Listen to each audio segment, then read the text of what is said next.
Hello, I'm Eunice Buffington, the family tree buff, genealogist, family historian, family reunion consultant, and generational trauma coach. I started my journey 12 years ago, searching for the enslaved parents of my great grandfather, Asbury Buffington. A DNA test uncovered a heritage and legacy so powerful that it illuminates the whole world and connects to over 1,000 DNA cousins.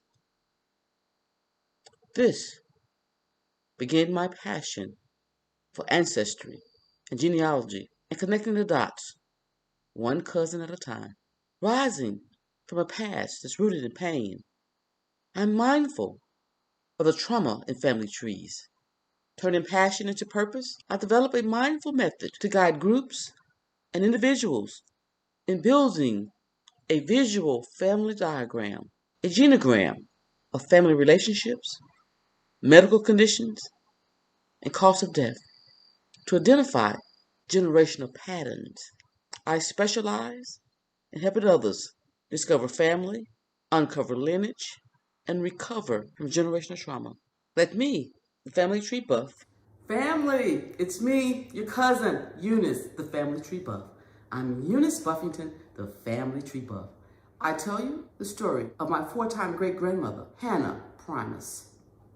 Hannah Primus was born in Charleston, South Carolina, to Jonas Primus and his wife. Jonas Primus was enslaved in Trinidad. He was the son of an enslaved African who was transported to Trinidad, to a plantation in Trinidad. She, in turn, was impregnated by the plantation owner's son, and they produced Jonas Primus. At the age of 40, Jonas paved his way to freedom and came to Charleston, South Carolina, where he and his wife began a family, and they had Hannah Primus. Jonas Primus was an acquaintance of Ezekiel Buffington.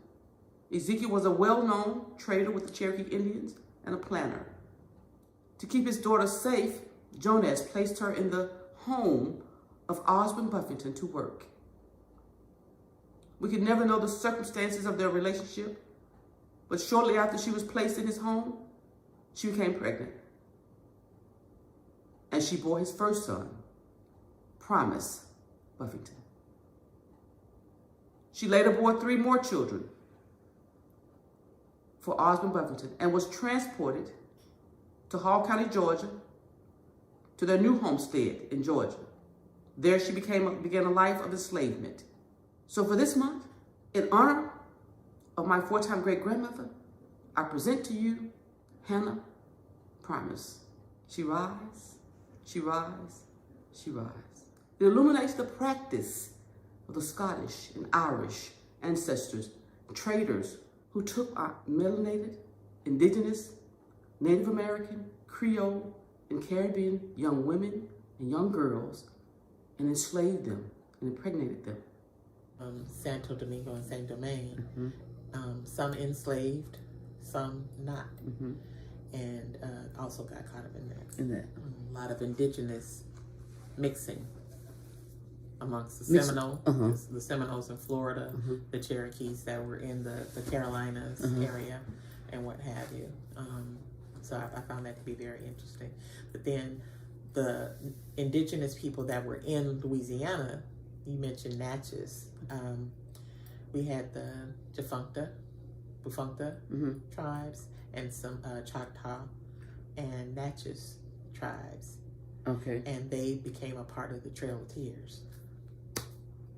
So there lies some of the people who were both enslaved and indigenous people who got caught up in some of that too, went on with the Trail of Tears. Oh my goodness, I'm so glad you said that.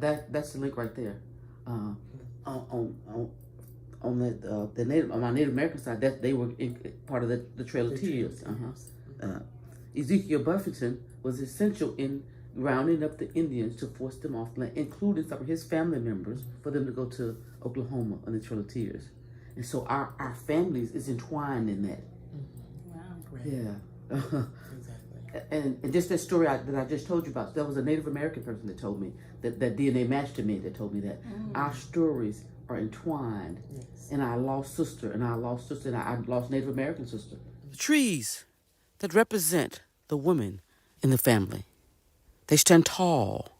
Some are large and tower to the skies. They stand tall. Some are small and still they rise. They stand tall.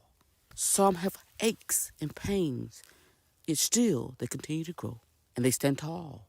Some have nodules and open pain from the trauma of life, yet still they continue to grow, and they stand tall. Some have open wounds, yet they continue to grow. They stand tall. They have entwined roots, branches that go in different directions, yet connected at the root, beneath the surface, joined and connected via bloodline that has been carried, moved, relocated, distorted, isolated, separated, celebrated, that stand tall. We rise and we stand tall.